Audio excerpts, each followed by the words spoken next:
In this video, I set myself the challenge of designing a space-efficient passive house made for a medium-sized family. Within this challenge, I'll only be allowed to use natural materials. I must occupy a small site, and I must make sure that the building doesn't overheat in the summer. Will I be able to design this within a day? Who knows? Continue watching the video to find out. Initially, I begin choosing a site and decide to go for a 10 by 15 meter lot located on a hill. For this challenge, I wanted to make sure that this house could be built anywhere, so I assumed that the surroundings would just be a residential area with plenty of streets and access to public transportation. So I begin by modelling the site and use Enscape to aid me in creating a realistic background. So once I finished doing that, I assumed that the sun would come from the side of the hill, just to make the design more difficult. As you can see, all around us we have a lot of residential buildings, with some apartments thrown into the mix. I didn't want to waste too much time on the site since the design of the house was more important. I added some more simple vegetation, cars and people to make the neighbourhood feel more alive. These are the results.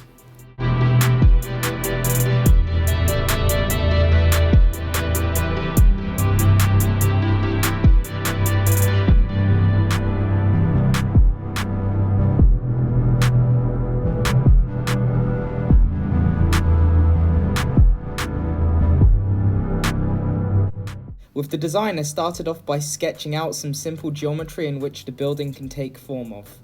I wanted to keep an open mind for materials for now, so I was only worried about the form. After a few attempts, I finally settled on this and started to inhabit this object with furniture and rooms. This really gives the building its personality and allows me to think about the spaces inside. This idea of the house started with how the building could be seen from the rest of the street.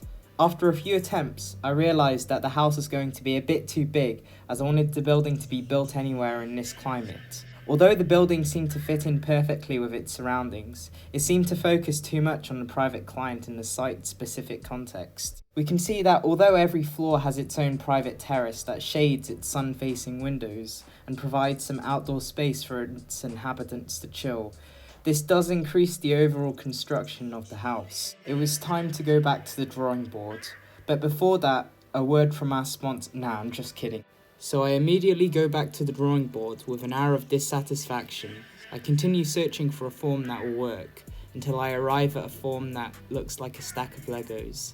Initially, I was hesitant in choosing this object, as it didn't seem that creative, but later on, you'll see how it matches the context perfectly, while also creating some amazing scenes inside.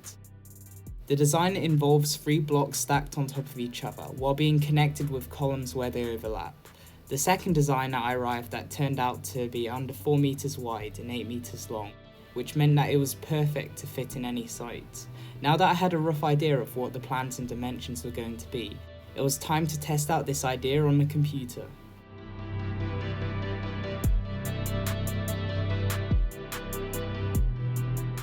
As I immediately start testing different materials on the facades to try and settle on the feeling of this building. My initial thought was to make it really minimal by only using 2 materials, white render and steel for the windows, although I was eventually put off by this. One of my biggest sources of inspiration for this project was a well-known Japanese architecture firm called Sana, who make these really simple but elegantly powerful residential units. After a while of thinking, I then try out a brutalist concrete design, but then realise that it would be too heavy. My final approach was to use a combination of timber, concrete and masonry to express the natural properties of the materials. Through other forms of experimentation, I try and find ways to increase the floor space by dividing the mass up into a 3-dimensional grid. I try many different combinations, like this, or this, but I eventually go back to the original form I drew up, thinking it was more simpler and better. However, on a good note, doing this made sure that the building was very flexible, which I'd argue is a very good thing in my opinion. You can also notice how when I'm modelling this design, I'm using Enscape at the same time to check on how a design decision will look. This will be important as I try to pick apart a strategy for modelling the interior. As I start work on the interior, I immediately think about the views the dwelling will have. When I was modelling the stairs behind the scenes, it actually took a while to model the correct type, as older versions had issues with users bumping their heads. So after a lot, and I mean a lot, of fine-tuning, I eventually settled for this lightweight solution, as these stairs allow people to get views up, which I liked. After messing around with the stairs, I assumed that the walls, floors and ceiling needed to be as cozy as possible as well, to match the feeling of the stairs. So here are the materials summarised. Walls. In order to get that rustic look of an old home, I decided to use exposed concrete as it shows the formwork used in it. I was also inspired by David Chipperfield, who uses historical materials in a minimal way, kind of adding to the value of the material and giving a new life into a somewhat neglected property. Floor. Timber, because stone feels too cold in the winter. Ceiling, same thing as the walls, keep it simple. Doors. Weathering steel, because weathering steel looks fucking badass of concrete, don't get me. It looks like a World War III bunker, that's all I'm saying. It looks dope. As for the furniture, I used anything that I could get my hands on. This involved me searching and scrolling through hundreds of different files in the Enscape library. But eventually, I managed to fill all the spaces with furniture that made the whole building come to life. As we travel up the road, we can see a large overlapping structure that seems to blend in well with its surroundings. This is ironic because in design we are taught that buildings should always be designed for a specific site, a specific client, and a specific context. But as we can see, a simple but elegant shape that can be copied and pasted can also look good here. For the garden, I assume that the users will want to design it for themselves, as after all, the aim of this project was to find an efficient form that could be copied and pasted without looking ugly. So I just made a tall fence that surrounded the whole lot and called it a day. As it wasn't my property, I wanted the users to do what they wanted to do. For the materials close up to the facade, I made use of cheap blockwork with an interesting texture as a base, to prove that cheap materials can also look nice too. I also used some messy white render as well, as it blended well with the blockwork. For the main entrance, I didn't plan much, but I noticed how the building can frame nice views as well, even if we are not inside the building. This would be a great place for grandma to sit, looking after the kids playing on the road. As we enter the kitchen, you can see that I struggled a lot with the space, in terms of how big all the furniture was. So eventually, I just stuck with this kitchen design. I also only had one day to model this, so please forgive me for my terrible interior design skills. From the main kitchen area, we can see the warm effect of the materials, as well as the vegetation from outside.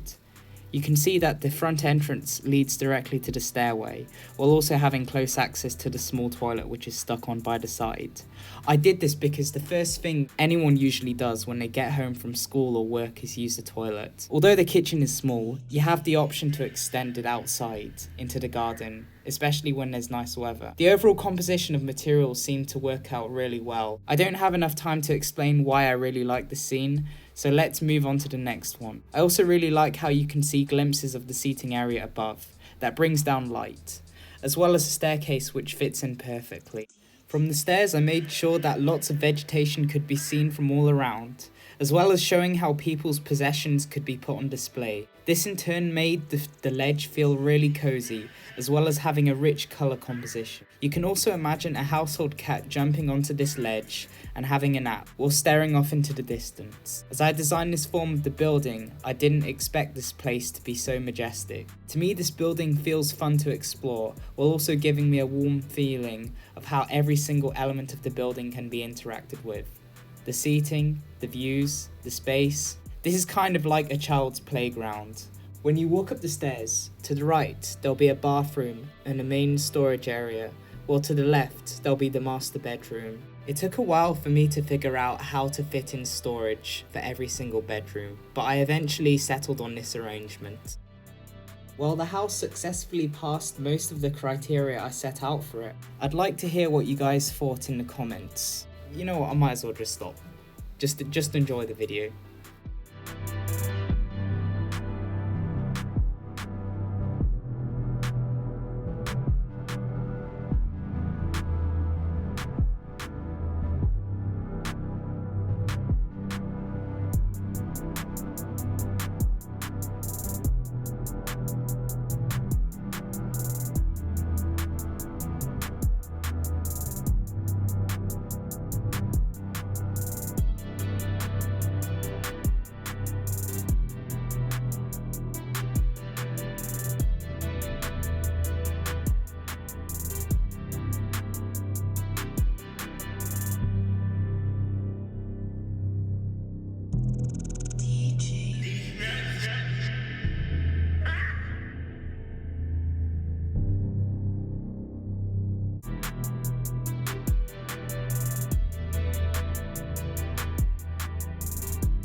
So did I manage to solve all of the criteria set out for myself? In reality, only partially.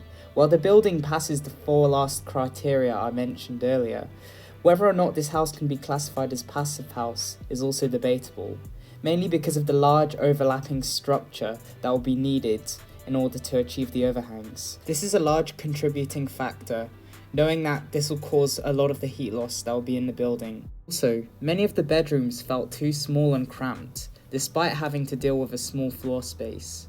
This wouldn't be ideal for a study space, apart from the outside areas that are nice and only usable when it's warm.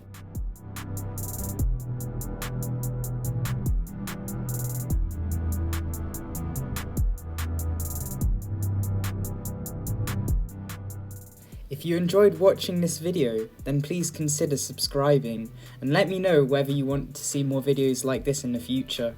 As for that, thank you for watching the video and I'll see you later.